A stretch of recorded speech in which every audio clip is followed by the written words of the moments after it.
Bien, maintenant qu'on s'est penché en mode objet, nous allons regarder le mode édition. Vous allez voir qu'il y a très peu de différence, en tout cas, de tout ce que j'ai pu vous expliquer au niveau de la formation. Alors, si je viens par exemple sur ma petite Suzanne, je vais mettre ici en mode édition, je vais venir en mode vertice pour l'instant, puisqu'on a trois façons de travailler. Vertice, edge ou face. Sélection, alors tout ce qui est ça, je ne vais pas vous l'expliquer, je vous l'ai déjà expliqué. On va retrouver exactement la même chose au niveau du miroir aussi. Tout ce qui est random, je vous l'ai expliqué, le checker aussi. Ce qui peut être intéressant, par exemple, c'est celui-ci, more less. Alors, si je viens ici, je vais prendre le cas de cette forme. Je vais récupérer un premier point. Si vous venez dans Select More et vous faites plus, vous voyez, on va pouvoir faire ce genre de choses. C'est plutôt une révision, ce que je vous montre, puisque évidemment, normalement, je vous l'ai expliqué en long, en large et en travers par rapport à ma formation, bien entendu. Je reviens sur quelques points qui me paraissent assez importants. C'est pareil, ce qui est assez intéressant, si c'est celui Next Active. Dans ces cas-là, je vais prendre un autre objet, par exemple celui-ci. Je vais mettre plutôt en mode face, récupérer celui-ci, donc touche Shift enfoncé, excusez-moi, et venir ici. Et si je fais Shift Control plus, vous allez voir qu'il va intercaler. Extrêmement intéressant si vous souhaitez faire quelque chose comme ça. Vous voyez? Alors si je viens ici, après on va voir quoi? On va avoir ici sélection similar. Alors là, je vais plutôt prendre, alors c'est pareil, je vous mettrai la scène, mais il n'y a pas grand chose à vous montrer, mais bon, au cas où si vous souhaitez la voir, je vais récupérer celui-ci, je vais mettre en mode édition. On va faire en sorte d'activer ici au niveau des vertex les normales qui vont apparaître ici. Rappelez-vous que les normales, c'est ma lumière qui va se répercuter sur une surface, toujours de manière perpendiculaire, toujours par rapport à l'inclinaison de ma surface. Donc en fonction de l'inclinaison, celui-ci va se comporter différemment. Imaginons ici, je vais prendre ce point-là et je vais lui dire, trouve-moi les mêmes qui ont la même normale. Il va vous donner, en fin de compte, donc là, malheureusement, il n'y en a pas. Donc je vais prendre par exemple celui-ci. Voilà, il me trouve ces deux-là en plus. C'est ce que je vous explique dans la formation. Ensuite, quand je vais continuer ici, alors je vais enlever de suite ça. Voilà, parfait. Si on continue par rapport au vertice, on va avoir la quantité de phase, je vous l'ai expliqué, vertex gauche, je vous l'ai expliqué, la quantité de connexion, je vous l'ai expliqué, vertex crise, je vous l'ai expliqué aussi. C'est-à-dire que vous le retrouvez ici, vous voyez, en fonction de ça. Très souvent aussi, on va le retrouver aussi par rapport à un modifieur. Imaginons, je vais prendre celui-ci, et puis je vais dire pour X raison, je veux que tout soit en quiz. D'accord? Ensuite, je vais faire un CTRL 2 pour avoir un bevel, pas un bevel, une subdivision, pardon. Vous voyez que celui-ci, comme j'ai mis du quiz de partout, il n'est absolument pas pris en compte. On va le retrouver ici, dans Advance. Si j'utilise ici le quiz, là, ça ne va pas fonctionner. Mais si je coche Use Quiz, il va bien prendre en compte qu'on ne veut pas qu'il soit subdivisé.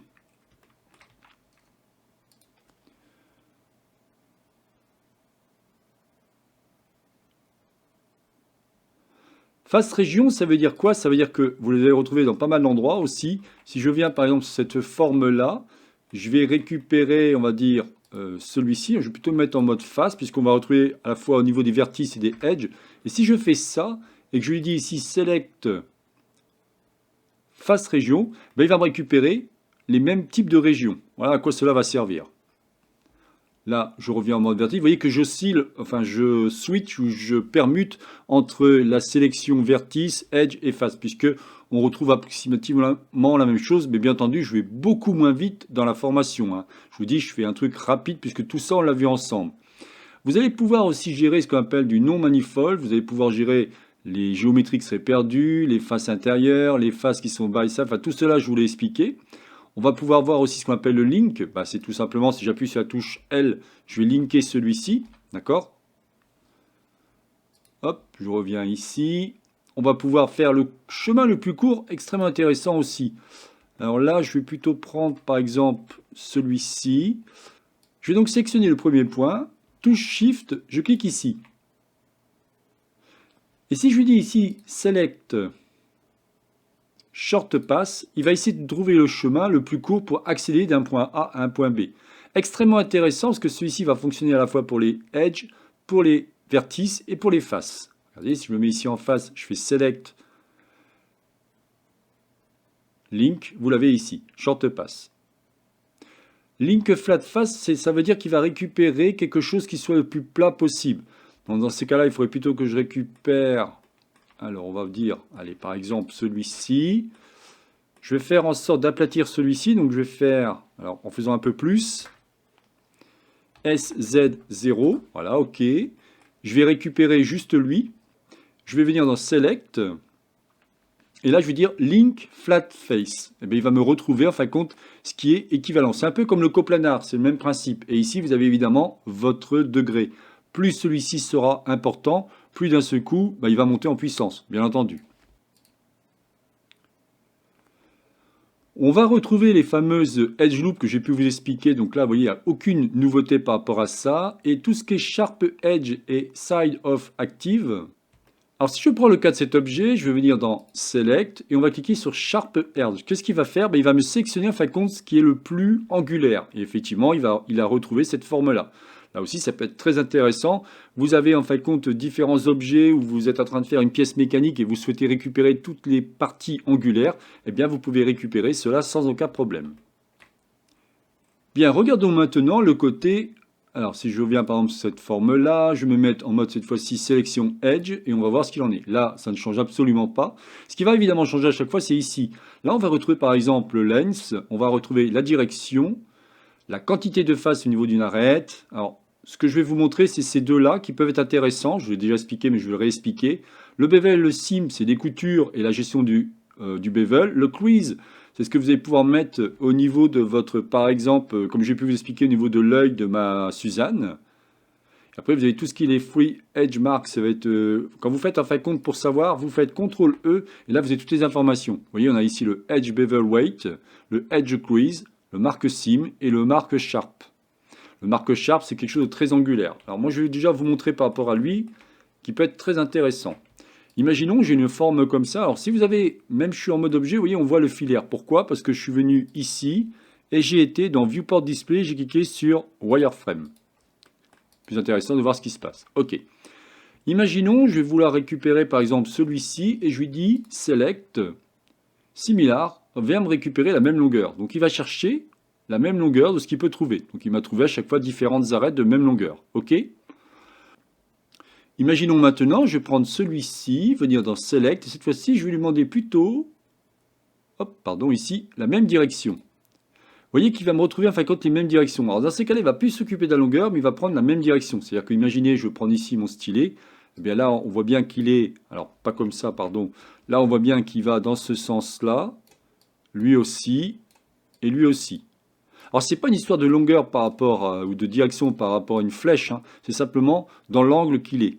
Donc là, pareil, si je prendrais par exemple celui-ci, on va prendre différemment. Donc je vais effacer ce que je viens de vous montrer. Hop, touche CTRL pour effacer mes annotations. Je désélectionne tout le monde, je reprends celui-ci. Je vais prendre par exemple, alors je cherche quelque chose qui peut être sympa. Je pense que celui-ci, ça peut être pas mal. Et je lui dis direction. Ouais, malheureusement, j'ai pas pris le bon. Alors, à mon avis, c'est celui-là. Je sais plus, j'ai fait pas mal de magouilles, donc c'est pas sûr qu'on retrouve à chaque fois les mêmes. Ouais, bon, perdu. Bon, enfin, vous avez compris, en fin de compte, il va récupérer la même chose. Ok. Ensuite, ici, on va donc avoir, comme je vous disais, le quiz. Les face angles, c'est, comme il vous dit, à chaque fois, en fait, ce que c'est génial, c'est que comme je vous ai mis ici, rappelez-vous qu'au niveau des préférences, vous allez retrouver dans votre interface, j'ai mis les tooltips en français, mais l'interface par contre est en anglais, ça permet de bien comprendre ce qui se passe. Si je reviens ici dans Select, vous avez à chaque fois les informations, d'accord? Donc face région, je vous l'ai montré, vous voyez qu'on va le retrouver à la fois au niveau des vertices, des edges et des faces. Ici, on va retrouver aussi ce qu'on appelle non-manifold, ce sont des comme un trait qui serait en trop mais qui n'a pas de face. La perte de géométrie, et ainsi de suite. Tout ça, je vous l'ai expliqué dans mes différentes vidéos de la formation. Le loops, je vous l'ai montré aussi, donc on peut revoir si on veut celui-ci.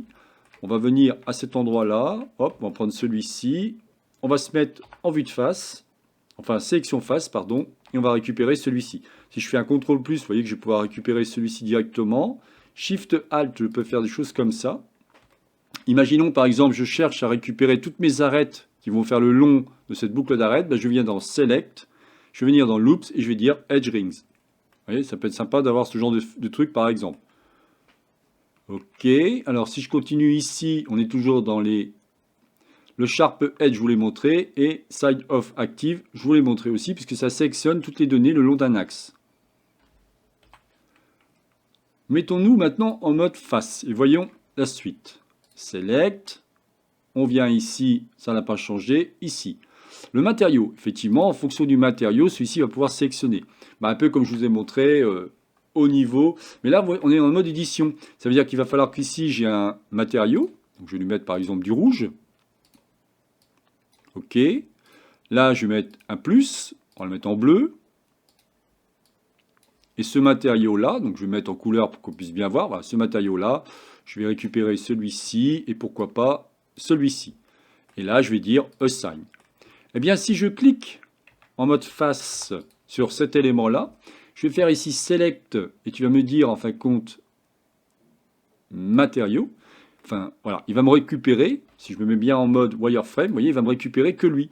Donc là aussi, extrêmement intéressant. Vous avez un objet qui est très complexe, qui est donc en mode édition et vous avez fait des couleurs un peu partout. Vous allez pouvoir très rapidement retrouver vos couleurs si besoin.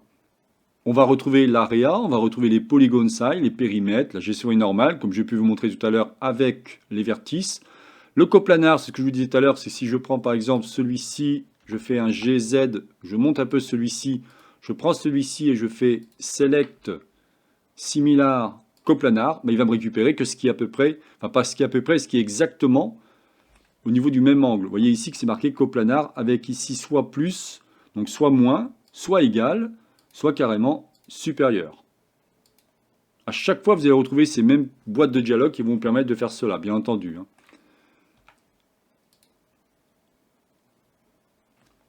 Et vous voyez qu'on va retrouver ici, alors ça peut être aussi des formes qui vont être lissées ou smoothées. On retrouve le fameux Freestyle Face Mark. Et après, qu'est-ce qu'on a d'autre? On a ici la perte de géométrie. Effectivement, si vous avez une géométrie qui ne sert plus à grand chose, on peut l'enlever. On va pouvoir aussi enlever les faces intérieures si on veut. On va pouvoir linker, comme j'ai pu vous montrer au niveau des edges. On retrouve les fameux boucles d'arête avec le Sharp Edge et Side of Active. Comme vous pouvez voir, il n'y a pas tellement d'évolution, à part quand je faisais ici Shift A, où effectivement on peut maintenant travailler sur des point cloud qu'on n'avait pas avant. Le light prop, je ne sais plus si je vous en avais parlé, donc je voulais vous glisser un petit mot dessus. On a aussi effectivement une évolution au niveau des lattices, qui sont lattices des formes, c'est que maintenant vous n'avez plus besoin de créer directement, regardez si je vous montre vite fait, si je fais ici un Shift A, je vais prendre un mesh de type cube.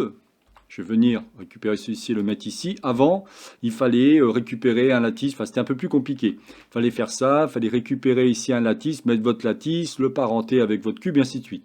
Là, directement, vous pouvez... Alors, je vais faire ça, Shift A. Vous pouvez directement faire ici lattice des formes select. Et automatiquement, si je viens ici, il m'a créé exactement au même endroit ce que je veux. Je vais pouvoir agrandir celui-ci pour avoir quelque chose comme ça, le mettre ici en mode édition, récupérer cette partie par exemple. Donc je dis cette partie. Alors attention, mon cube, il faut qu'il soit quand même subdivisé, sinon ça n'a pas marché. Donc là, je vais subdiviser celui-ci plusieurs fois. Voilà, quelque chose comme ça suffit. Je reviens sur mon lattice, je récupère celui-ci, et si je fais S, je vais pouvoir, en fonction de mon lattice, déformer mon objet. Vous voyez, ça c'est quelque chose qu'il n'y avait pas avant dans les précédentes versions. Mais tout ce qui va être outil de modélisation, tout ce qui va être la sélection, vous voyez qu'il n'y a pas grand-chose qu'à changer. Franchement, c'est pas énorme. Je voulais quand même vous faire une vidéo pour vous montrer, mais vous voyez que c'est pas énorme tout ce qu'on a comme évolution. Heureusement, parce que c'est un peu compliqué, mais bon. Ce qui a énormément évolué par rapport à Blender, c'est évidemment tout ce qui va être le nodal, en l'occurrence au niveau du shading. Là, il y a pas mal de choses qui ont énormément évolué. Et à chaque fois que je prends un objet, j'ai des boîtes ici, je peux mettre plein de nodales. Vous avez la même chose au niveau du module géométrie node. Et là, vous allez pouvoir rajouter énormément de nœuds, extrêmement intéressant. Là, je croyez-moi qu'il y a beaucoup de choses à apprendre là-dessus. Il y a aussi évidemment tout ce qui va être le sculpting. Beaucoup de brosses ont été rajoutées depuis Blender 5. Donc, on va pouvoir travailler sur et bien peaufiner celui-ci. On a aussi beaucoup de nodales maintenant en compositing, où on va de suite pouvoir avoir quelque chose de très intéressant. On arrive maintenant au même niveau que le shading au niveau de tous les différents nœuds.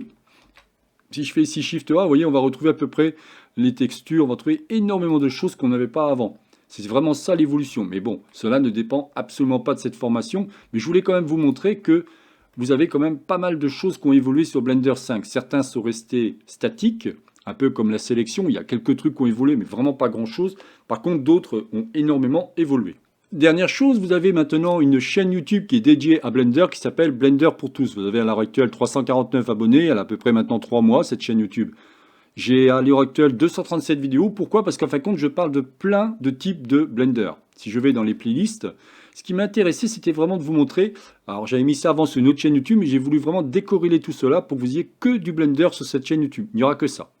C'est clair, je ne parlerai que de ça. En l'occurrence, ici, vous pouvez retrouver plus de 66 vidéos sur Blender 2.7, 70 vidéos sur Blender 2.8, sachant que tout ce qui est outils modélisation ont très peu évolué entre la 2.8 et même la 5. Les outils n'ont pas trop évolué. C'est pas énorme ce qu'il y a eu. Après, vous avez évidemment des tutos en français si vous souhaitez apprendre Blender. Vous avez des informations sur Blender 5 au niveau des différents modifieurs, énormément de choses par rapport à ça. Et comme je vous disais, vous retrouvez ma formation gratuite sur Blender 5 sur le centre d'apprentissage, mais vous l'avez aussi, pour la version gratuite, vous l'avez aussi sur ma chaîne YouTube. Vous avez 12 vidéos qui vous apprennent à créer une scène low poly. Ça vous apprend à utiliser les outils de base pour pouvoir créer une scène sympathique. Voilà, bah écoutez, j'en dirai pas plus donc par rapport à cette vidéo. C'était vraiment ce qui m'intéressait, c'est vous faire 2 vidéos sur l'évolution de Blender 5. Vous avez vu qu'il n'y a pas énormément d'évolution. Si vous êtes intéressé, regardez ma formation, vous allez apprendre énormément de choses par rapport à la sélection. Peut-être une dernière chose, si vous allez sur le centre d'apprentissage et vous cherchez en fin de compte mon nom, en l'occurrence Jean-Michel Rosé, vous allez retrouver 21 tutos sur l'apprentissage de Blender. Vous avez dû voir que j'ai fait énormément de modifications depuis que je travaille sur Blender. Donc vous avez par exemple le module 0, module 1, module 2, 3, 4, 5 et ainsi de suite. Et à chaque fois, alors là je suis en train de faire en sorte de mettre toutes mes formations à jour par rapport à Blender 5. C'est-à-dire que à l'heure actuelle, vous avez à peu près, je dirais, entre 5 et 6 formations qui ont Blender 5 mises à jour. Mais certaines sont été faites avec Blender 4. Par exemple, tout à l'heure, je vous parlais du module géométrie node. Là, vous avez une ici. Vous avez la première ici, puis la deuxième, puis la troisième. Tout cela a été fait avec Blender 4. Vous avez aussi une autre pour débutants si vraiment vous ne connaissez absolument pas Blender. N'oublions pas non plus que vous avez aussi une formation gratuite sur Blender 5. Quand je viens ici, alors perdu, elle devait être au début. Hop. Quand je viens ici, vous voyez, on a la première formation gratuite qui vous apprend les bases par rapport à Blender. Donc si vraiment vous êtes débutant et avant d'attaquer la formation sur la sélection, prenez cette formation, elle est gratuite. Et après, si vous voulez aller beaucoup plus loin en low poly, vous avez celle-ci qui est payante, extrêmement intéressante. Voilà, donc je n'en dirai pas plus par rapport à cette vidéo. Donc pas hésiter à me poser des questions si on savoir plus sur mes différentes formations. Je me ferai un plaisir de vous répondre. Allez, bonne journée et à une prochaine formation. Bye bye.